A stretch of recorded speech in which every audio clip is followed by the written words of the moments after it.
In 1978, Brother Eddie Villanueva decided to pay the high price of his calling.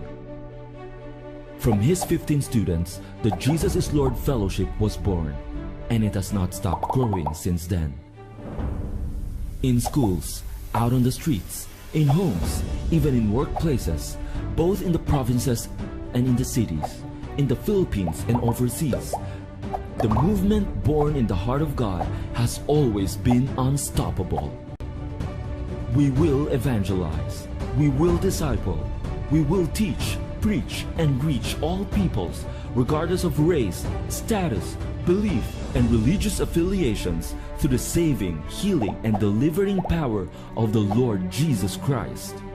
Because we are a glorious church. We shine in God's holiness. We move in signs and wonders. We speak from the Word. We love in the name of Jesus. And we will do whatever it takes to bring the world to Christ. Because that's the spirit of Brother Eddie Villanueva. Because we are JIL Worldwide. Born for evangelism. Born for discipleship. Born in the heart of God.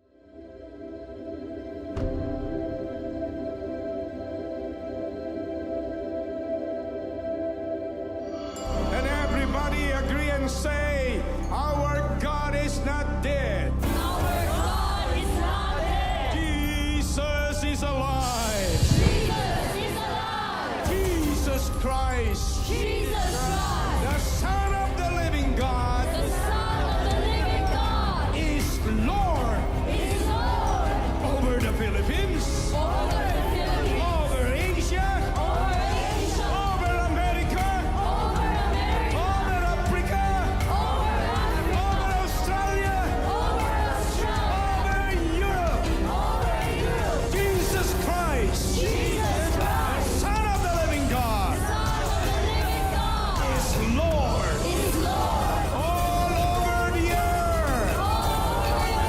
Hallelujah, praise the Lord. Praise the Lord! Magandang gabi po sa ating pong lahat. Mga kapatid ko po sa pananampalataya, hinikayan ko po ang bawat isa po sa atin na tayo po ay magpuri at sumamba po sa ating pong Diyos na buhay. Can we give the best clap of praise and man po tayo? Ibigay po natin yung best po na palakpak po para po sa ating pong Diyos na buhay. Amen! As we welcome the Holy Spirit, the Holy Presence of our living God, Jesus, oh, we worship you.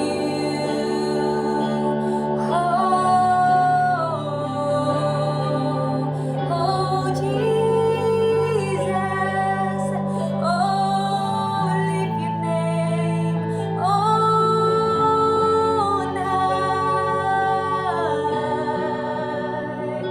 Oh, Jesus, for you alone, Lord. Hallelujah.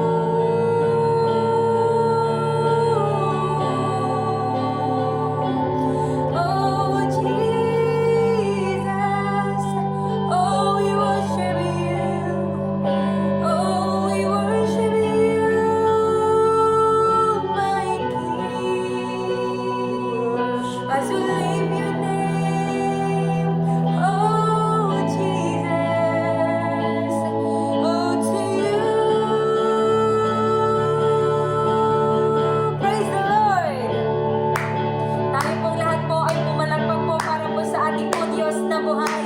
Sabi niya po sa Psalms 25 verse 1, 2, and 3, O Lord, I give my life to you. I trust in you, my God. Do not let me be disgraced or let my enemies rejoice in my defeat. No one who trusts in you will ever be disgraced.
We give you praise and we give you glory. We give you honor, Panginoon. Salamat po sa isang laking pribilehiyo na ito na kami po ay nakadudulog sa trono po ng inyong biyaya. At dakilang Diyos, bago po namin may bahagi ang inyong pong magandang balita, patuloy po namin inilalapit ang aming pong mga buhay. Maging ang lahat po ng nakikinig sa live stream na ito, Panginoon, pakasiyasatin at pakalinisin mo po ang aming pong mga buhay. Patawarin mo po kami at linisin ang makapangyarihan mo pong dugo. At inaangkin po namin ang kapatawar at kalinisan sa aming pong mga buhay. At amin pong itinataas at inilalapit ang gabi na ito, ang midweek service na ito, Panginoon, ang samutiling po namin. Kayo po ang patuloy na manguna, tumipo sa lahat ng mga puso, sa lahat ng mga buhay, ng may buhay na nakikinig po ng inyong pong mga salita. Salamat po ng maraming. Continue to bless your word, your people, and your servant. In Jesus' mighty name, amen and amen. Hallelujah, praise the Lord. Purihin po ang Panginoon. Kumusta na po tayong lahat? Napakabuti po ng ating Diyos na buhay, sapagkat kahit po tayo ay humaharap sa iba't ibang sitwasyon ng buhay, lalo na po sa mga pagkakataon na ito na kinakaharap po natin, napakabuti pa rin po ng Panginoon sapagkat napakataas ng kanyang kaparaanan. Itinulot po niya na mangyari ang mga bagay na ito upang lalo po tayong maging malapit sa kanyang banal na harapan. So salamat po sa Panginoon sapagkat ang kanyang kaparaanan ay napakataas kaysa kaparaanan ng tao at ang kanyang kalooban ay lagi pong nais niyang masunod sa ating pong mga buhay. So sa gabi po na ito, mga magulang at kapatid, sa maiksi pong mensahe na pinamagatan ko pong A Life of Surrender, na matatagpuan po natin sa Lucas chapter 22, beginning verse 42. Ito po yung sinabi ng ating pong Panginoong Hesus. Kung tayo po ay nasa ating pong mga tahanan sa mga oras na ito, ating pong pakibuksan, sama-sama po tayo na kung saan po ay magbabasa ng kanya pong salita. Sa chapter 22 ng Lucas, beginning verse 22, ang sabi po, Ama, kung loloobin mo, ilayo mo sa akin ang kopang ito, ngunit wag ang kalooban ko ang masunod, kundi ang kalooban mo. Gusto ko pong kuhanin yung salitang, wag ang kalooban ko, kundi ang kalooban mo, Ama, ang masunod. Hallelujah, praise God. Kung titingnan po natin, ano nga po ba ang ibig sabihin ng puso o buhay na nakasuko, na nakasakop sa ating pong Panginoon? Sapagkat ito ho yung nais ng Diyos sa atin, na mabuhay po tayo ayon po sa kanyang kalooban. So ang ibig sabihin po ng surrender, ng surrendered life ay, it is the act of giving back to Jesus the life He granted you. To live the life that God has planned for us. Kung titingnan po natin, ang ibig sabihin po ng pagbibigay o pagsuko, pagpapasakop ng buhay sa Panginoon ay yung pagbabalik sa Diyos ng buhay na ito na wala pong nagbigay kundi ang Diyos din po. Kaya ang sabi po, to live the life that God has planned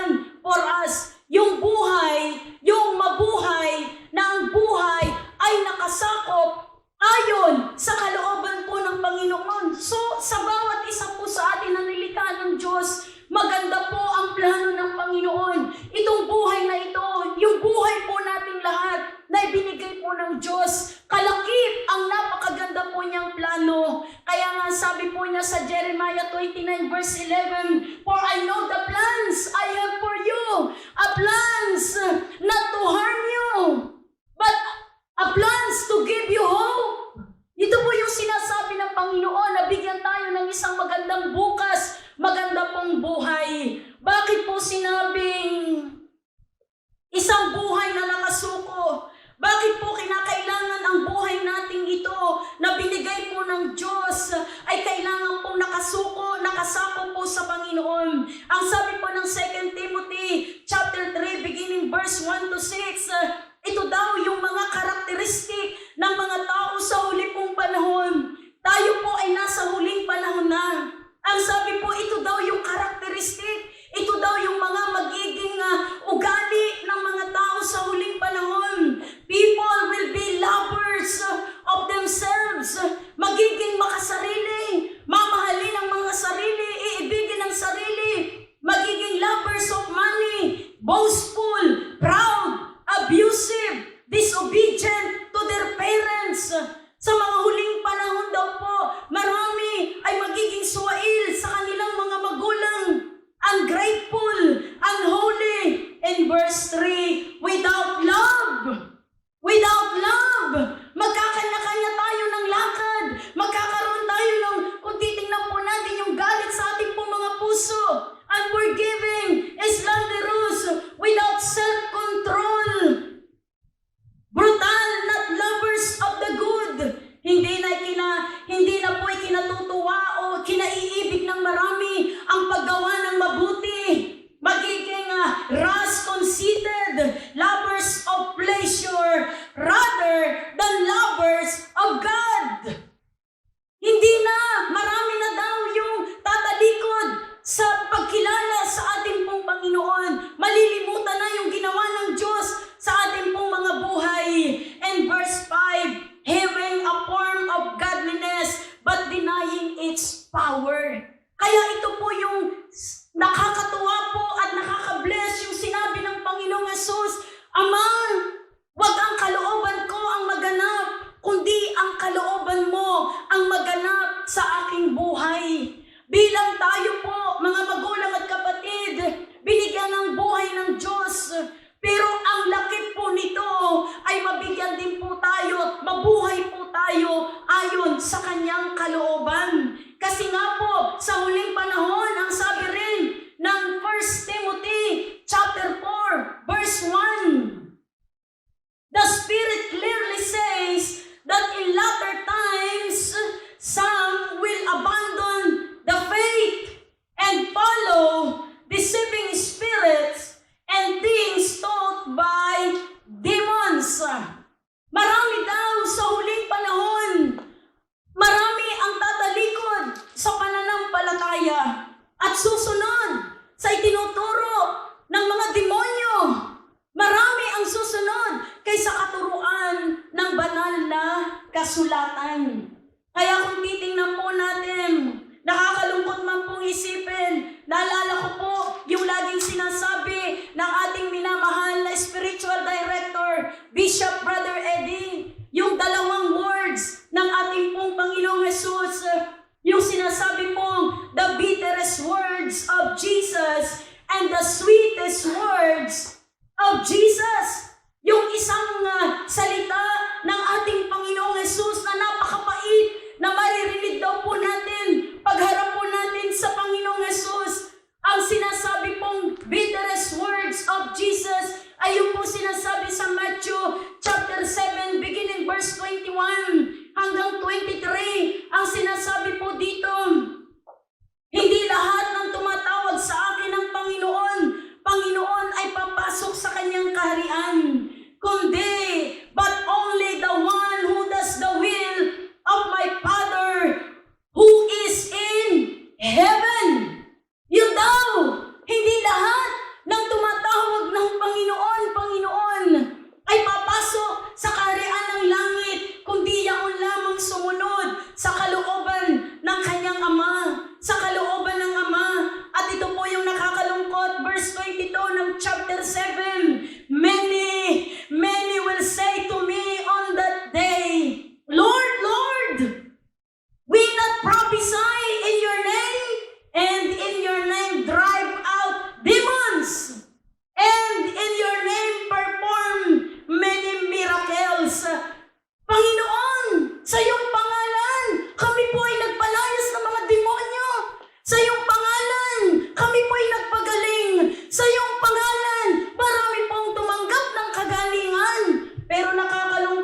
sumunod sa kalooban ng Ama. That is the bitterest words, but the sweetest word na sinasabi po ng Panginoong Jesus in Matthew chapter 25 verse 21. Ito daw ang sasabihin naman ng Panginoong Jesus sa mga nakatiis hanggang wakas kahit pinagdadaanan ng COVID-19 na ito, ng iba't ibang klase ng pagsubok na pagtagumpayan. Ito daw ang sasabihin ng Panginoong Jesus sa mga overcomers. Hallelujah, praise the Lord. Sasabihin daw ng Panginoong Jesus, the Master replied, "Well done, my good and faithful servant." Ito daw yung pinaka-sweetest word na kung saan po'y sasabihin ng Panginoong Jesus sa mga babae at lalaki na kung saan po sumunod sa kanyang kalooban. Kaya nga kung titingnan po natin, kaya ang command sa atin ng Panginoon, ibigay ang buhay. Tayo po'y nilikha ng Diyos para lamang sa Kanya. So kung ito po yung mga parola, ito po yung salita na kung saan maririnig po natin. Kaya kailangan po ang buhay nating lahat ay nakasakop, nakasurrender sa Panginoon. Pag sinabing surrender, kung babalikan ko po kanina, yung ibig sabihin ng surrendered life ay pagbabalik ng buhay sa ating Panginoon na siyang nagbigay po nito. Buhay, pamumuhay po na ginaganap ang kalooban ng Diyos. Kaya nga po hindi na po kalooban natin ang nasusunod. Bakit? Kasi maganda ang plano ng Diyos sa ating pong mga buhay. God has a plan for us. Meron naman po akong 3 bagay na nais pong ibahagi. Ngayong pong gabi na ito, maganda ang plano ng Diyos at paano ho ba natin mararanasan, makakapasok doon sa buhay na walang hanggan. Meron lamang po akong 3 nais ibahagi ngayong pong gabi na ito sa mabilis lamang po. Unang-una po, know your life's purpose. Alamin mo ano ba ang iyong nais mangyari sa ating buhay. Hindi po yung buhay na come what may. Hindi po yung buhay na kung saan, kung ano na lang ang dumating.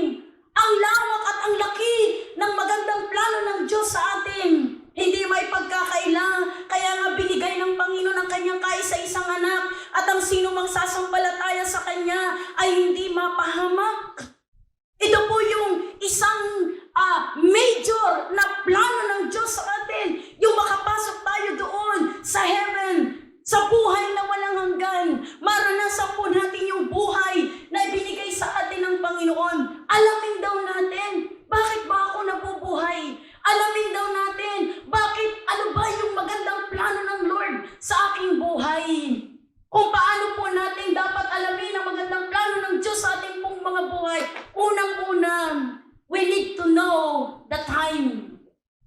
Ang panahon, ang oras po ay crucial.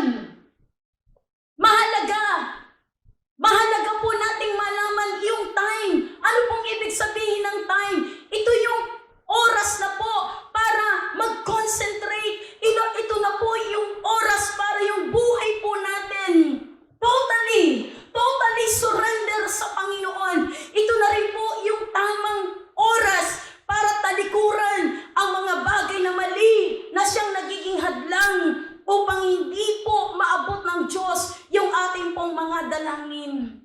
Naalala ko po 2 weeks ago sa isang katuruan po ng ating minamahal Bishop Brother Eddie Villanueva na ang laki pong rema nito sa aking pong puso habang ako po'y nakikinig. Ang sabi po niya sa 2 Chronicles chapter 7 verse 14, "If my people will humble themselves and pray and seek." If my people, nagrema pong masyado sa puso ko yung salitang if my people.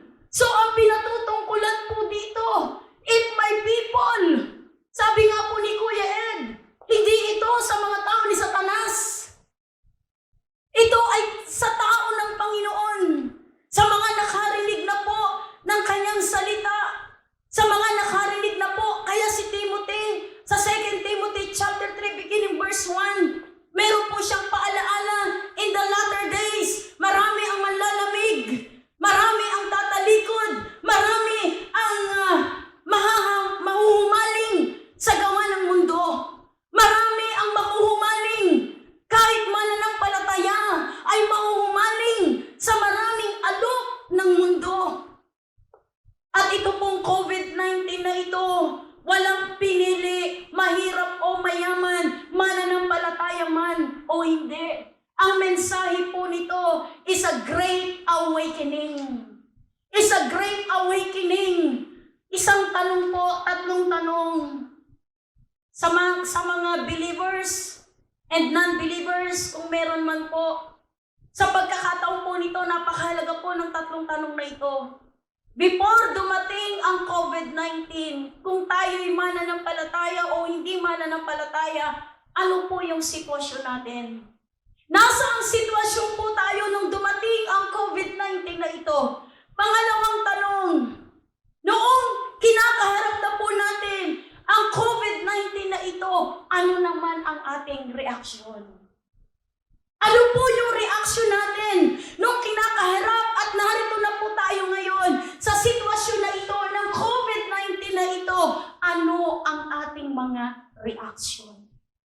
After po nito, we know and we believe na minsan pa'y magbibigay ang Diyos ng pangalawang pagkakataon. We know and we believe na ang COVID-19 na ito'y matatapos na. Pangatlong tanong, ano naman ang nag-iwan ng aral sa atin sa COVID-19 na ito? Ano po ang naiwan na aral kapag umalis na po ang COVID-19 na ito? So tayo po ang makakasagot po nito sa tatlong tanong na ito, bago dumating at nung dumating at pag-alis. Ano po ang kalagayan natin? Unang-una, believers! Ano po ang response natin sa Lord? Ano po ang response natin sa Lord after po nito? Kaya nga, our time is crucial. We need to value. Don't waste the time sa mga bagay po sa mundo na ito. And your decision is crucial. Our decision is crucial. Mahalaga po yung decision po natin ngayon. Ang decision po na kailangang tama ang pipiliin. Isang decision, Lord, I will serve you. Lord, kung makikita ko nung may sampo, nadaanan ko po sa FB, sabi ng isang sikat na artista, sabi po niya, hindi ko na sasabihin yung pangalan, sabi po nung isang sikat na artista na ito, pag-alis ng COVID-19 na ito, hindi na ako mag-aaksaya ng panahon sa mga diskuhan. Hindi na ako mag-aaksaya ng panahon para mamili ng mga bagay na aking kinahuhumalingan. At lagi kong aalalahanin ang mga nangyaring ito para hindi na ako madala ng mga bagay sa mundo na ito. Amen po ba? Andiyan pa ho ba tayo? Our decision is crucial. Mahalaga po yung decision po natin ngayon. Magsiserve ba tayo sa Lord? Ang buhay ba na ito ipapasakop natin sa Diyos? Hindi na ito dapat ipaalipin sa gawa ng kaaway. Hindi na ho ito dapat ipaalipin pa sa mga bagay na kung saan kaunting bagay, nagre-reklamo po tayo. Hindi na ho ito dapat ipaalipin pa sa mga bagay na kung saan makapaglalayo o makapaglalamig sa pagmamahal natin sa Panginoon. And one thing po, ang action po ay mahalaga. Anong ibig sabihin ng action? Kailangan gumawa tayo ng paraan. Kailangan humakbang. Yun po yung ibig sabihin ng action. Kailangan tayo humakbang. Bakit? Bawat hakbang ay mahalaga. Bawat hakbang ay mahalaga. Alam niyo po, mga magulang at kapatid, ang Diyos ay napakabuti. Hindi niya inilihim sa atin kung ano ang mangyayari sa huling panahon. Hindi niya inilihim kung ano ang mangyayari at kung ano yung plano niya sa mundo na ito.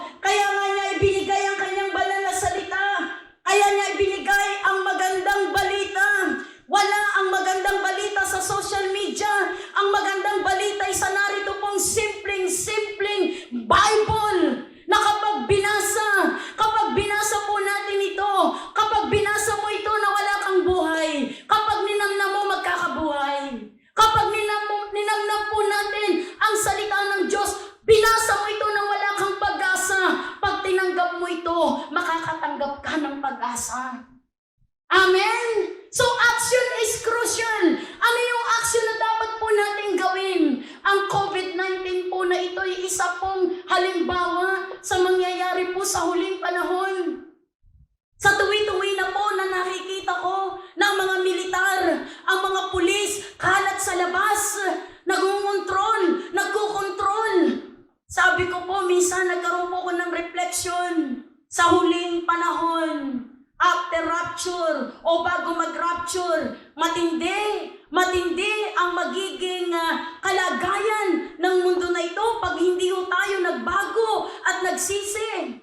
Kapag pumila sa mga supermarket, nakapila at ini-scan kung may lagnat o wala. Pagdating po ng huling panahon, magkakaroon ng tagutom. Tagutom na nga po ang nangyayari, pero ngayon po kung titingnan po natin, pumipila sa mga supermarket, darating po yung ganong panahon na ang pagkain, pipilahan, ang mga militar po kontrolin ang marami pong mga tao. So, isa pong magandang halimbawa na iniiwan po sa atin ng Diyos sa atin po ngayon. Isa na pong napakaliwanag na halimbawa yung pagkatok po sa atin ng Diyos ngayon. Pipiliin na lang po natin, magpapatuloy ba ako? Magbabago ba ako? O hindi na ako magbabago? So your action, our action is crucial. Kung titingnan po natin, maiksi lang po ito. Pangalawa po, having ang isang puso po na nais o ang isang buhay po na nais nakasuko sa Diyos o ang isang buhay na ang nais ay ang maganap ay ang kalooban ng Diyos. O ulit-ulitin ko po, ang isang buhay na nakasuko at ang isang buhay na isinusuko sa Diyos, hindi na tayo ang nasusunod. Hindi na tayo ang nasusunod. At sino ang nasusunod po sa atin? Walang iba kundi ang kalooban ng Diyos. Padadaanan ko lamang po ng mabilis yung sinasabi po sa John chapter 4 verse 35. Minsan, ang sabi po ng mga alagad, inaalok pakainin ng Panginoong Hesus. Kasi po, nakipag-usap siya doon sa isang babaeng Samaritana sa John chapter 4. Makikita po natin doon, ang sabi po niya sa kanyang mga alagad, ang pagkain ko ay gawin ang kalooban ng nagsugo sa akin. Ang pagkain ko ay gawin ang kalooban ng nagsugo sa akin at matindi po ang karugtong nito. At tapusin ang ipinagagawa niya sa akin. So sino po ang pinatutungkulan doon ni Jesus? Ang Ama sa langit. Ang Ama sa langit.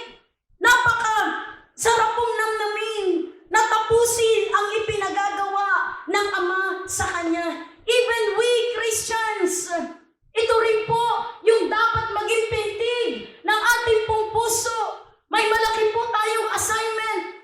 Ang gawin yung pinagagawa ng Diyos sa atin to preach His Word at tapusin natin yung pinagagawa ng Diyos sa atin.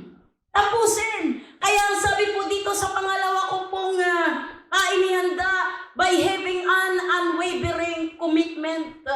Ang isang puso daw, o ang isang buhay na nakasuko, o ang isang buhay na ang nais ay laging mabigyan ng karangalan, ang ating pong Panginoon ay unwavering commitment, our loyalty, faithfulness to God, loyalty to the leadership, loyalty to our family, and to our church, and loyalty sa ministry at sa ating pong mga calling.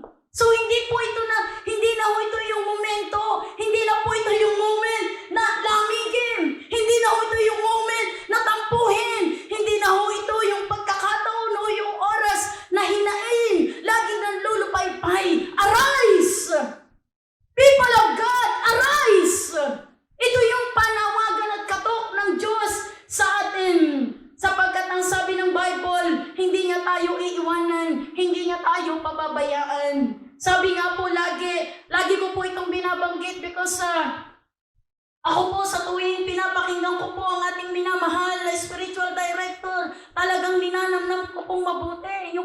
sinasabi bilang isa sa nasa loob ng umbrella ng Jesus is Lord Church. At tunay naman, sabi nga, magkaumpugan man daw ang pianeta sa mundo na ito. Kapag tayo nasa Panginoon at nasa Diyos, hindi tayo pababayaan ng Panginoon.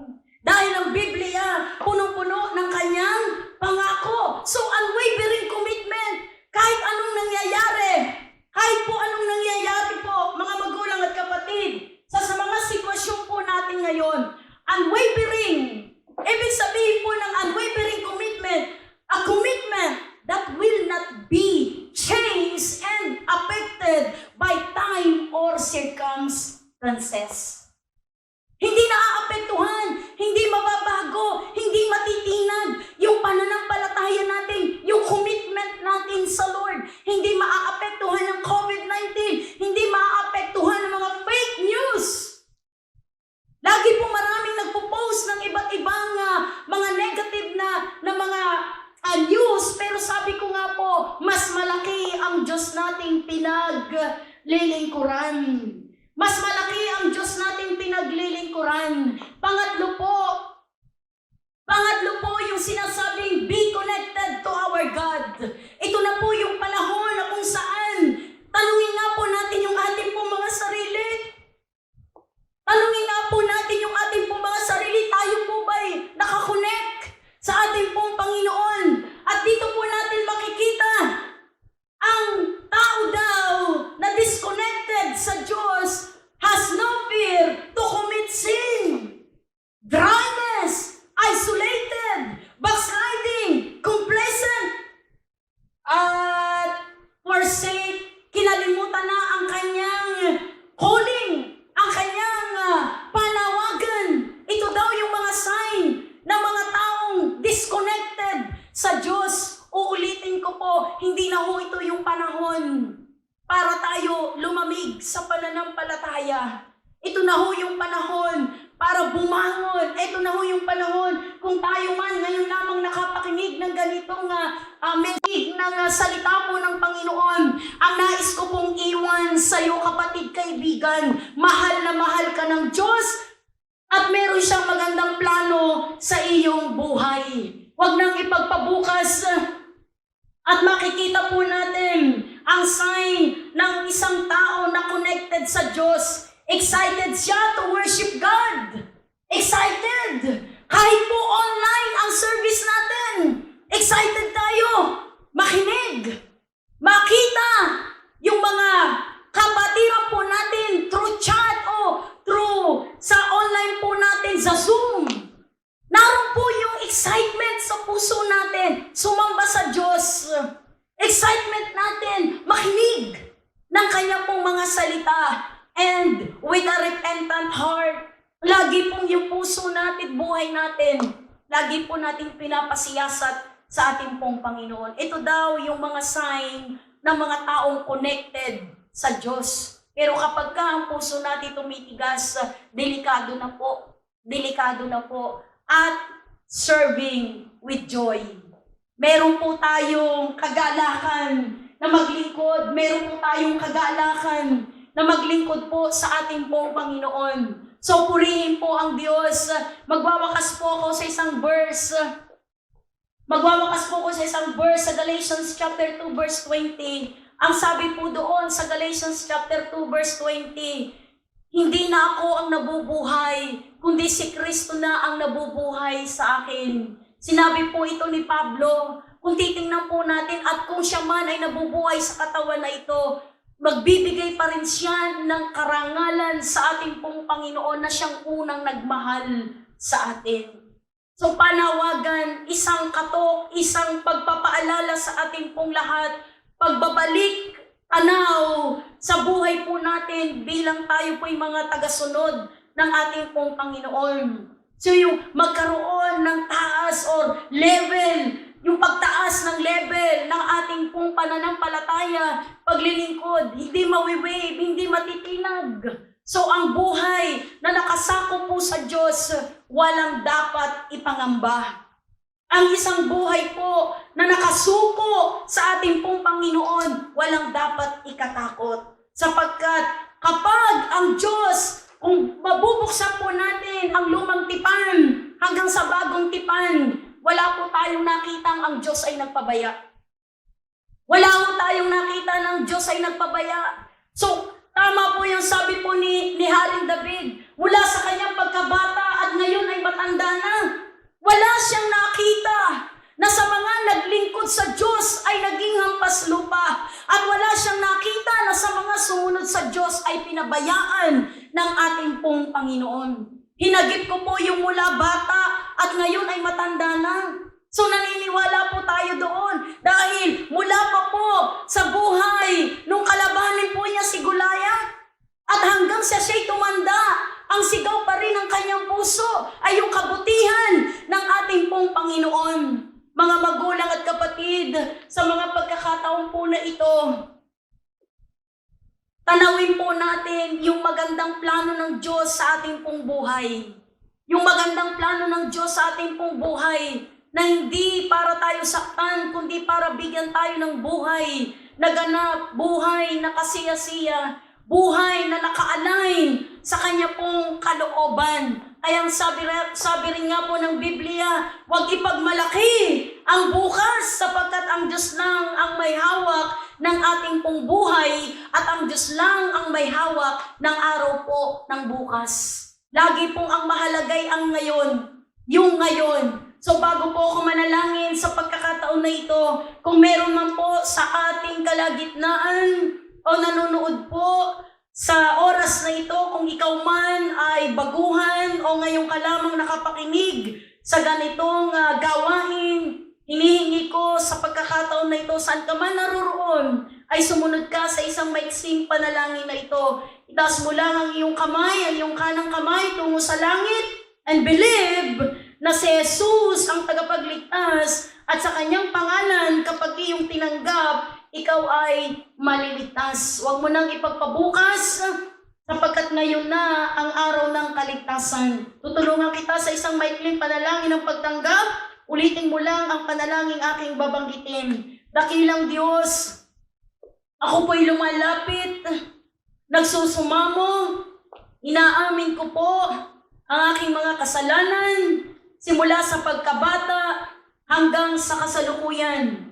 Panginoong Jesus, narinig ko po ang iyong salita, nalaman ko po ang iyong pag-ibig sa akin, kaya ngayong oras na ito, tinatanggap kita bilang aking Panginoon at sarili kong tagapagligtas.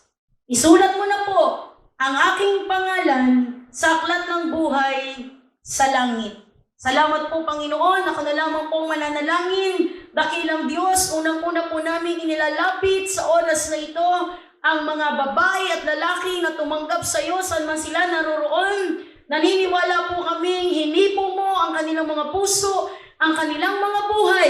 Laging maganap ang kalooban po ninyo at piliin nila ang tamang landasin upang makapasok po sila sa isang buhay na walang hanggan. Pagpalain mo ang buhay nila, maging ang mga pamilya po nilang kinabibilangan. At dakilang Diyos, salamat po ng maraming-marami. Amin din pong inilalapit ngayong oras na ito ang lahat ng mga babae at lalaki na nanonood po sa programang ito. Precious Holy Spirit, hindi po kayang limitahan ang iyong kapangyarihan, hindi po kayang limitahan ang iyong mapagpala at mapaghimalang kamay. Ano man po ang kanilang mga pangangailangan, kung sino man ang nasa sitwasyon na may mga pangamba, ipuin mo ang puso nila at maramdam at maranasan po nila ang kapayapaan, ang kagalakang nagmumula po sa inyo. At sino man ang may mga sakit at karamdaman, Panginoong Jesus, let your divine healing, Panginoon, ang mag-flow sa buhay po nila mula ulunan hanggang kanilang talampakan. Salamat po ng maraming-marami at naniniwala po kami na sa oras na ito, mayroon po kayong ginagawang dakilang bagay sa lahat po ng mga nanonood sa programang ito. Salamat po ng maraming-marami at naniniwala po kami, dakilang Diyos, ng iyong mga salita na naibahagi po ngayong gabi na ito. ito po ay tumanim ng malalim sa bawat puso, dakilang Diyos. Salamat po, Panginoon, at patuloy po namin, dakilang Diyos, na ibinabalik po sa inyo ang mataas na papuri, pasasalamat, karangalan sa pangalan po ng aming Panginoong Jesus. Amen and amen. Amen! Buhay nga po natin ay purihin po at sambahin po natin ang Panginoon. Amen po ba? Kaya po tayo po lahat po ay magpapasalamat po sa victorious night po na ginawa po ng Lord sa ating pong mga buhay. Amen! Hallelujah! Buhay ko na! Buhay ko nang purihin ka. Buhay ko nang sa'yo'y sumamba. Wala nang ibang nanaisin pa, kundi pasalamatan ka. Buhay ko nang purihin ka. Buhay ko nang sa'yo'y sumamba. Wala nang ibang nanaisin pa, kundi pasalamatan ka. Buhay ko nang purihin ka. Buhay ko nang sa'yo'y sumamba. Wala nang ibang nanaisin pa, kundi pasalamatan ka. Buhay ko na. Buhay ko nang purihin ka. Buhay ko nang sa'yo'y sumamba. Wala nang ibang nanaisin pa, kundi pasalamatan ka. Salamat, salamat, O Jesus, sa pag-ibig mo. Walang ibang nagmahal sa'kin na katulad mo. Salamat, Panginoon. Salamat, salamat, O Jesus, sa pag-ibig mo. Ako'y magsasaya sa piling mo. Magpasalamat po tayo sa Panginoon.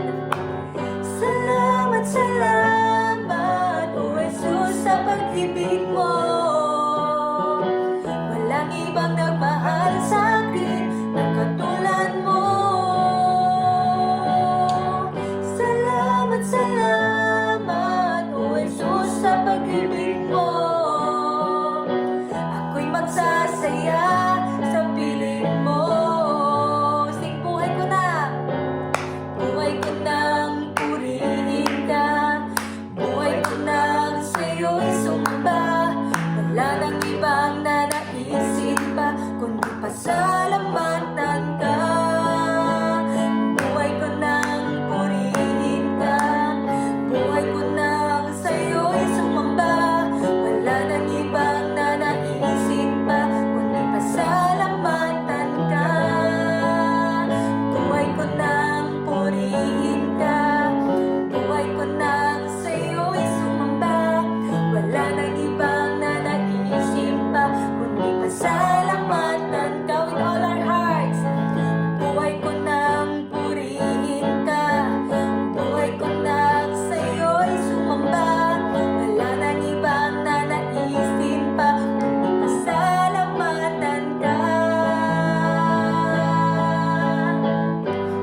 Praise the Lord. Hallelujah. Salamat po, Panginoon, ng maraming sa gabi pong ito, sa iyong kapahayagan sa amin pong mga buhay. Salamat po sa patuloy na pagpapaalala mo po sa amin. Salamat po, tunay nga, ang dalangin po ng bawat isa sa amin, patuloy naming maibigay ng lubusan ng aming mga buhay sa iyo, sapagkat hindi nga po namin alam kung saan nga po matatapos, kung kailan matatapos ang mga bagay na ito. Ngunit isang bagay, Panginoon, na kapag ang aming mga buhay ay nakasurrender sa iyo, Panginoon, Lord, may kasiguraduhan ang aming mga buhay. Salamat po sapagkat minsan pang napalakas ang aming pong pananampalataya. Salamat po, Panginoon, ng maraming. Gabayan mo po at patnubayan ang bawat isa sa amin. At sama-sama din po namin dinadalangin lahat po ng mga frontliners, Panginoon, sa buong mundo. Lord, ingatan mo po at pakabalutan ng iyong banal na dugo ang kanilang mga buhay. Ilayo mo po sila sa coronavirus na kumakalat sa buong mundo. Ingatan mo po ang kanilang mga buhay, Panginoon, at huwag silang madapuan ng coronavirus in the mighty name of Jesus. At alam po namin, Panginoon, na ito ay matatapos na, Panginoon, sapagkat nakikita mo na marami kang mga anak na patuloy na dumudulog at dumadalangin at humihingi ng habag sa iyong banal na harapan. Salamat po, Panginoon, ng marami at magpalain mo po ang buhay ng bawat isa sa amin, maging sa buhay po ni Pastora Amy na naghayag ng iyong salita. Magpalain mo po ang kanyang buhay sa pangalan ni Jesus. And may the love of the Father, the grace of the Son, and the sweet fellowship of the Holy Spirit be upon us forever and ever. Amen and amen and amen.